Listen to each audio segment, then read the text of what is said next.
প্রেমের সপ্তাহ। আজ রোজ ডে দিয়ে ভ্যালেন্টাইন্স উইক শুরু হলো। অনেকের হাতে আজ গোলাপ, অনেকের মনে আজ প্রশ্ন। বাইরে থেকে রোজ ডে দেখতে খুব সহজ একটা ফুল, একটা জেস্চার, কিন্তু সাইকোলজির দৃষ্টিতে গোলাপ আসলে একটি সিম্বল। মানুষ ফুল দেয় শুধু ভালোবাসা প্রকাশ করতে নয়, বরং নিজের ভেতরের অনুভূতিকে নিরাপদভাবে প্রকাশ করার একটি উপায় হিসেবে। কারণ আবেগ সরাসরি বলা অনেকের জন্য কঠিন, প্রতীক ব্যবহার করলে সেটা অনেক সহজ হয়। তাই রোজ ডে আসলে ভালোবাসা দেওয়ার পাশাপাশি ভালোবাসা পাওয়ার প্রত্যাশাও জাগিয়ে তোলে। ভ্যালেন্টাইন্স উইক শুরু হওয়ার সঙ্গে সঙ্গেই মানুষের মস্তিষ্কে ডোপামিন সক্রিয় হতে থাকে, অ্যান্টিসিপেশন, এক্সাইটমেন্ট আর অপেক্ষা। আজ কি ও আমাকে স্পেশাল ফিল করাবে?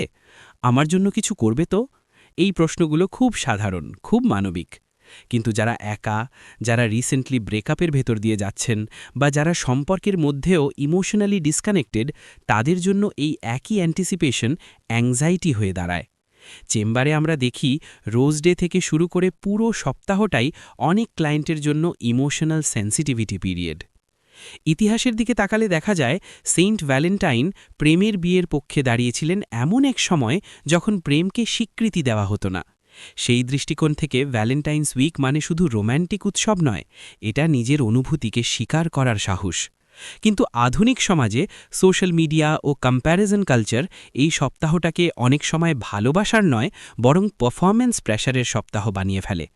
কে কত বড় গোলাপ পেল, কে কতটা স্পেশাল ফিল করল, এই তুলনা মানসিক চাপ বাড়ায়। রোজ ডে থেকেই অ্যাটাচমেন্ট স্টাইলগুলো চোখে পড়ে। সিকিওর অ্যাটাচমেন্টের মানুষ গোলাপ পেলে খুশি হন, না পেলেও নিজেকে তুচ্ছ ভাবেন না। কিন্তু অ্যাংশাস অ্যাটাচমেন্টের ক্ষেত্রে একটি গোলাপ মানে রিঅ্যাসুরেন্স। আর অ্যাভয়েডেন্ট অ্যাটাচমেন্টের মানুষ প্রায়ই এই দিনগুলোকে মিনিংলেস বলে দূরে সরিয়ে রাখেন, কারণ আবেগ প্রকাশ তাদের কাছে আনসেফ মনে হয়।